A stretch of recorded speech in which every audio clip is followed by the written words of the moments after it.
Hai, Assalamualaikum warahmatullahi wabarakatuh dan selamat datang ke channel Suzen Farm. Okay, saya Subi Hizamani.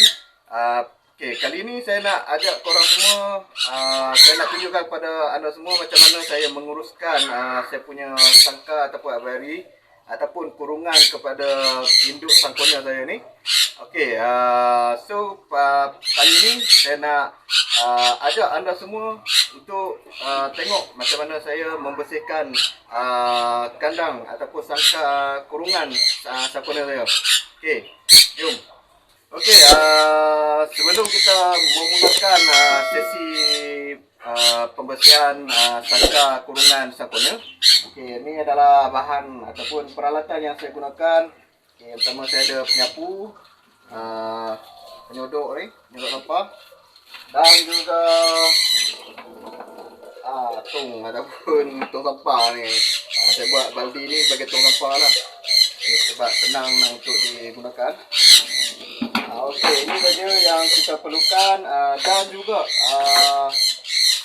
kalau sewaktu kita membersihkan kandang nanti, sekiranya ada terdapat haiwan-haiwan ataupun serangga-serangga kecil seperti semut dan lain-lain, so kita perlu sediakan bahan yang lain lah, seperti racun serangga atau yang jenis spray tu. So kita boleh spray di kawasan kandang. Okey, jom. Okey, ini adalah keadaan semasa sangka induk sangkonia saya. So anda boleh tengok sendiri, itu adalah timbunan hasil sisa makanan yang dibuang oleh induk sangkonia ke bawah. So ini adalah keadaan di mana saya biarkan selama 2 ke 3 hari. Saya biasanya akan bersihkan sangka sangkonia ni lebih kurang 2 kali seminggu saja. Sebab mengikut jadual saya, memang saya akan bersihkan dalam 2 kali seminggu lah. Sebab saya punya saiz kurungan ni agak besar. Jadi saya tak perlu untuk kerap sangatlah untuk kerap membersihkan sangka ni. Jika anda memiliki sangka yang lebih kecil, saya sarankan untuk anda membersihkan sangka anda itu dengan lebih kerap, sekurang-kurangnya 3 ke 4 kali seminggu atau lebih baik setiap hari lah. Sebab sangka yang lebih kecil ni, dia akan lebih cepat kotor berbanding dengan saiz sangka yang lebih besar.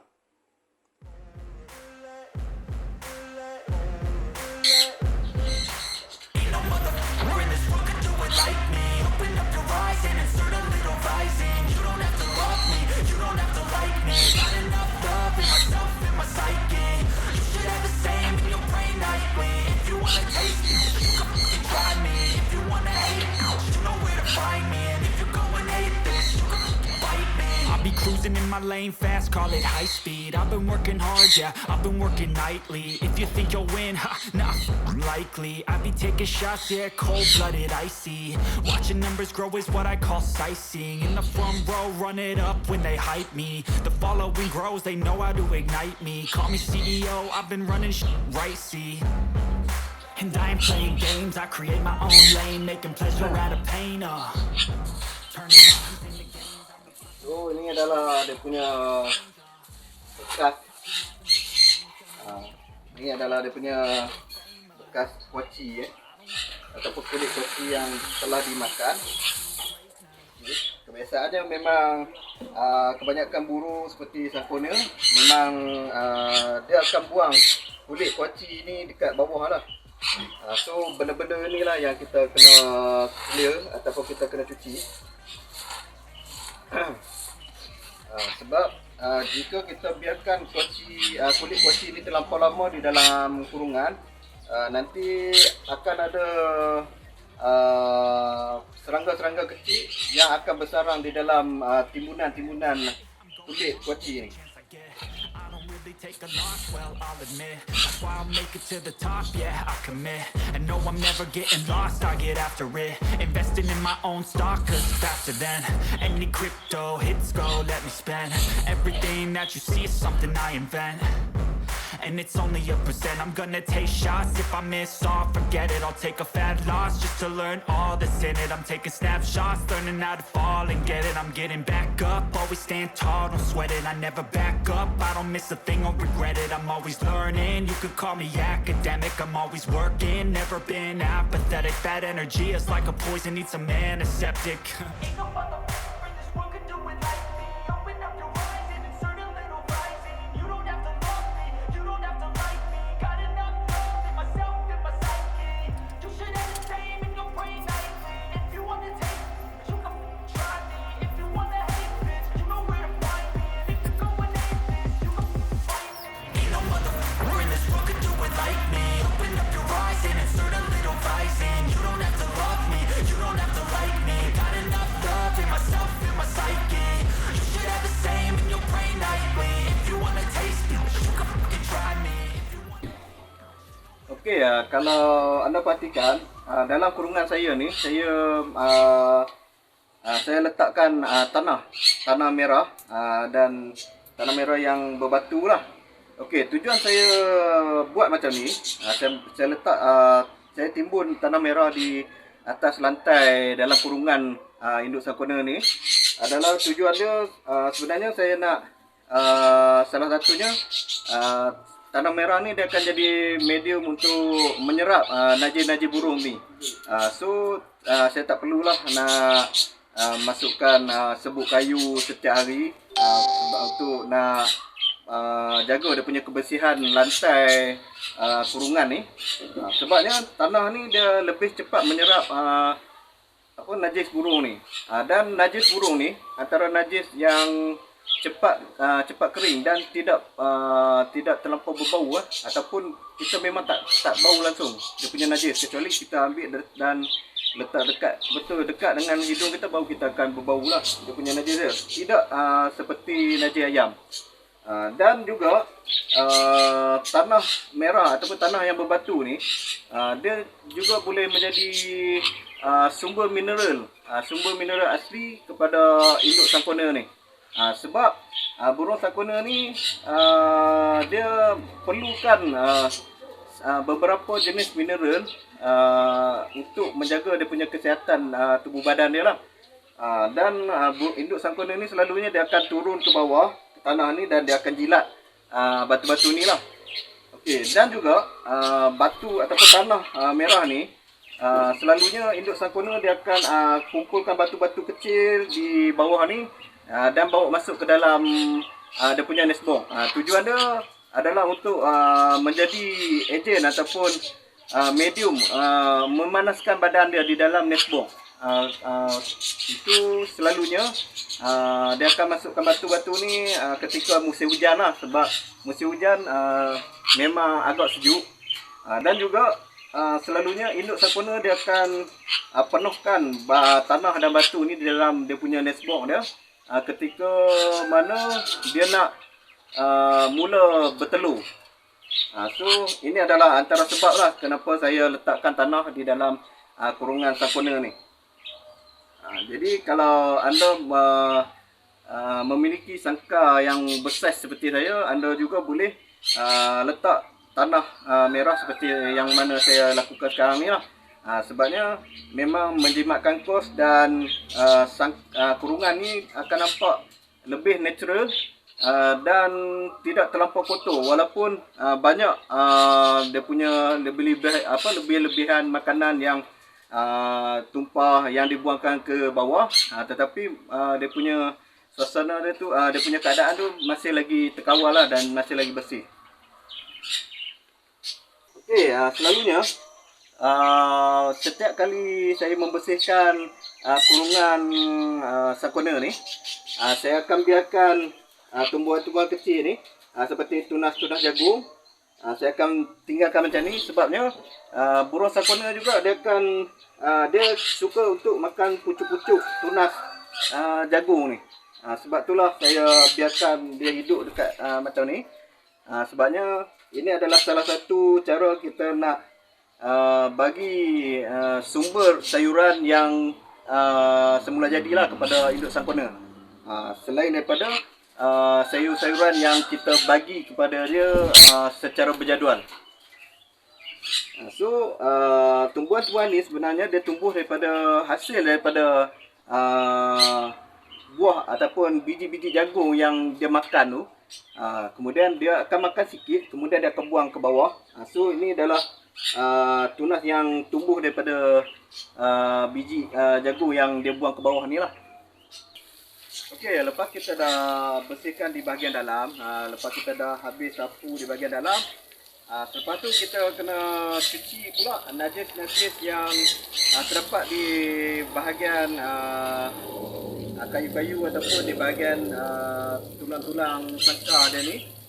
So najis-najis tu kita kena hilangkanlah dengan cara kita tembur dengan air. Okay. But if I lay down and I play dead and I stay dead, baby you'll get sick of being the monster out of my head, under my bed, thinking something out of my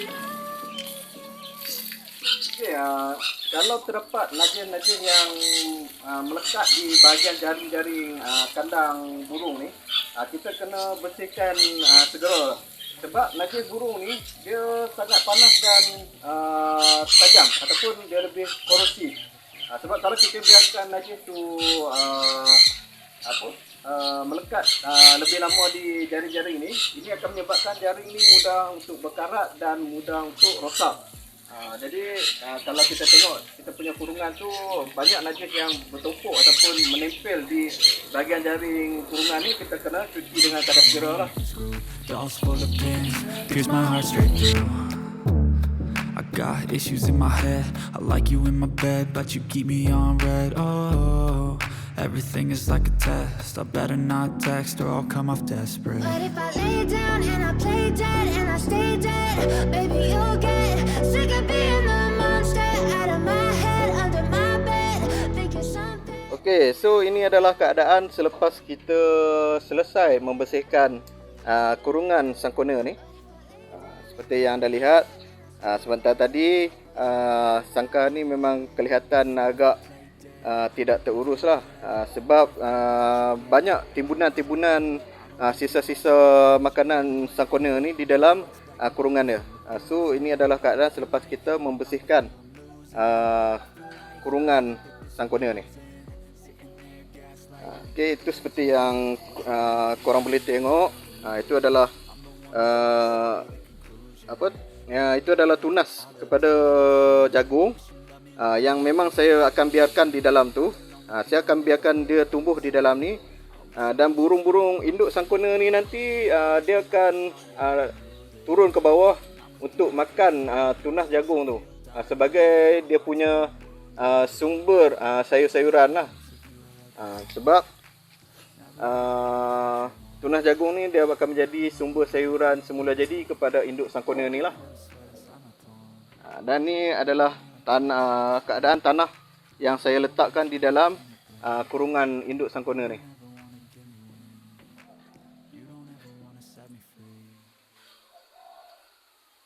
Okey, kita telah pun selesai mencuci ataupun membersihkan sangka kepada induk sangkona ni. Itu adalah sebuah sedikit cara saya macam mana saya menguruskan kurungan induk sangkona ni. Diharap apa yang saya beri kepada anda, input-input dan info-info yang saya bagi kepada anda sebentar tadi dapat memberi manfaat kepada anda semua dalam menjaga haiwan kesayangan anda. So inilah cara macam mana saya mengendalikan ataupun menguruskan saya punya kurungan sangkona ni, dan apa yang saya letak di dalam ni dan macam mana saya uruskan dari segi makan dia, dari segi persekitaran dia, dari segi suasana dia. Ini adalah cara saya sendirilah. Macam mana saya menguruskan induk sangkona saya, dan diharap input yang saya bagi kepada anda ni dapat memberi sedikit manfaat kepada anda semua, dan sedikit membantu anda macam mana kita nak uruskan induk sangkona. Sekiranya anda juga memiliki haiwan kesayangan seperti mana saya ada sekarang ni, tak kisahlah sama ada anda mempunyai spesies sangkornea ataupun spesies-spesies induk yang lain. So dia punya cara penjagaan dia sama saja. Ini adalah faktor-faktor berkaitan dengan faktor-faktor kesihatan dia lah, dan juga kebersihan kurungan ni. Sebelum kita mengakhiri episod kali ini, jangan lupa untuk tekan butang subscribe.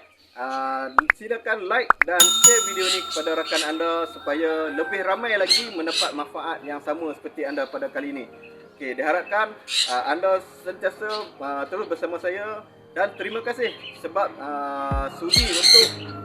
sudi untuk bersama-sama saya pada kali ini untuk membersihkan sangkar saya, dan juga terima kasih sebab sudi untuk menyokong saya di dalam channel saya ni. Okey, diharapkan kita akan berjumpa lagi pada episod akan datang, dan jangan lupa tekan butang notification supaya anda tidak akan terlepas pada episod yang akan datang.